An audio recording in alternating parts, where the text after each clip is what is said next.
Let's go. Yo, what is up, everybody? It's Peace out. Welcome to another video. Guess what? New format, new me. Emmanuel was like, "Oh, Patrick, what you should play Floowandereeze at locals," and I was like, "Oh, all right, let's bring it." So I got first place with this deck profile. So 40 cards in the main. I forgot the gold sarcophagus. So 3 Robina, 3 Eaglin, 2 Toucan, and 1 Stree. So that's all the baby birds. Big birds, we got 2 M-Pen. I might move this to 3. 2 Ryza. I should cut this down and then just put in another M-Pen. And then 1 Apex Avian. Yes, you should. Then I cut this down to 2 because I only pulled 2 from the Megatins. If I had pulled 3, I might have played 3, but I only pulled 2 Ultras, and I wanted to upgrade my rarity, so I got 2 of these. But it's searchable off Robina anyway, which is what I did once. And then the 1 DD Crow. This came in so clutch today, it's insane. Clutch. Now, as you saw in the title, I do play a spicy package, so shocking. The last monster in the main deck is Ecclesia. This basically, I'll explain when I get there. All right, spells. So consistency, this Advent Adventure gets you anything. Yep. 2 of this now, the Unexplored Winds. Why? Going second, this is insane because you activate it, you can draw cards, and it forces your opponent to play once you have 1 bird on the field because you can immediately out their things by just tributing over them. True story. This is not once per turn like people think. The draw effect is once per turn, but the tribute effect is not once per turn. And it does not need to be a winged beast monster. So if you're attributing a Nibiru, you can take your opponent's monster with your Nibiru. Next, the field spell, really good. Lets you normal summon on your opponent's turn and extra normal summon on your turn. The Elbors to search off the thing. It comes up sometimes to give you that extra normal summon and reduce your tribute by 1. And then the attack boost or whatever. And then the terraforming to give you a little bit of consistency. And then the thrust is the only one I own, so there it is. Drawing this off of a draw 1 effect stinks. I did that so many times today, but I only own 2 Prosperity, so but you gotta play it. And then 3 Pot of Duality. Yes. Now, the spice for the Ecclesia. This card is essentially Sky Striker Mobilize Engage with 3 spells engraved because you get to draw a bonus card, or you get to search, or you get to do whatever you want. You get to pop a back row of your opponent. Nadir Servant. Yes, Nadir Servant is crazy in this deck. It's so powerful. It searches Ecclesia from deck or graveyard. So if you tribute over it or it dies by battle, all of these are alive because you play so many extra deck targets. This card is amazing in this deck. I shouldn't even be letting this secret out, but this card is so good. You can search it off a thrust. It becomes a pop and a search. It's just so good. Spicy.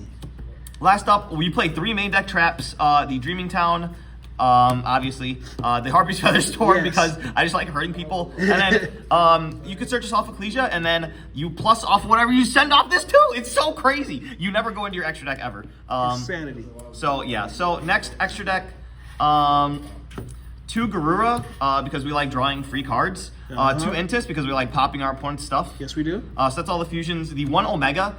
So there's a spicy card in the side deck. We needed to play at least 1 synchro for that card. But yeah, Omega can just return back. So it's like you play an infinite amount of synchros unless it gets banished. Indeed. Xyz, you can attack directly with this one to make Zeus. You can pop a back row and then attack with it to make Zeus. You can make your Zeus bigger.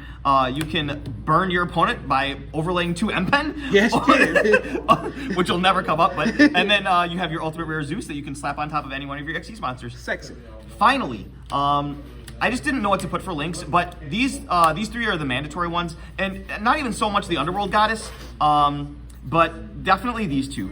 Omen, when it's sent to the graveyard with your Nadir Servant or your Punishment, you can actually search your deck for a Winged Beast monster, a Beast, or a Beast Warrior, whatever, equal to the level of the number of banished Winged Beast, or Beast Warriors that you have in your banished pile. Yes. So usually you have a bird banished, so you get to search one of your level 1 birds. Or if you have a bunch banished, you can search a Samorg, for example. But yeah, that just searches, which is really nice if you're already under Prosperity.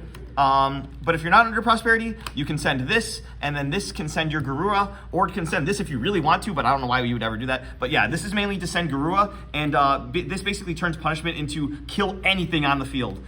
Which is really nice. Yes. So that's, I mean, I never thought I'd explain that much of the extra deck on a Floowandereeze deck profile. Shifter, I decided to side this because I didn't know what I would see today, and it does conflict with some of the engines that I want to main deck. Because Nadir Servant is so powerful, I was like, you know what, I'll try Siding Shifter. But this might move to the main deck because it helps you play around Droll and Lockbird. But drawing it as a dead card mid-game really, really sucks. Yes, it does. So this is just a really high roll card, but when you draw it, you basically win the game anyway. This is another target for the Samorg. This lets you bounce, discard a Winged Beast and bounce all of your opponent's spells and traps to their hand. So it lets you play freely if you're playing against their back row deck. So you leave the Samorg package in and you bring this in, and then this is technically searchable because Robina can search that monster, and then that monster can actually search this card. So it's kind of cool way to search a consistent way to out all of your opponent's back row. So I opted to not play Harpy's Feather Duster or Lightning Storm, even though you can search it off of your copies of Harpy's Featherstorm. But anyway, this is another one of the MVPs. This is why we had to play a Synchro. So we play one of each extra deck type at least, so we can consistently shuffle back our opponent's extra deck monsters and then get bonus effects. So this card is crazy in this deck, and this came up so many times today, at least twice, where I was able to really push forward with that. Next up, I gotta shout out the Book of Eclipse. Like, this was main deck worthy, but I just ran out of space because I wanted to run so much engine, and as you saw, it's so much engine. But the Floowandereeze engine is so powerful that you don't even need to run 9 engine for game 1s. But this card's insane. It helped me beat Purely in the last match. You guys will see that video coming up in a couple days probably. But yeah, this is really good still. Then 3 Cosmic Cyclones, because this is essentially for Unchained and then other back row decks. Destruction is not as good because you don't want your opponent to plus. This gets it out of the game essentially forever, unless you're dealing with Kashtira, but you're not banishing their stuff anyway. And then finally, the 2 remaining Harpy's Featherstorms to just blow out your opponent and not let them play the game at all. All right. Hopefully you guys enjoyed the video. Subscribe to the channel for more crazy decks. I'm going to not only play Floowandereeze, I'm going to play other stuff, so subscribe, and we'll see you guys in the next one. Bye-bye.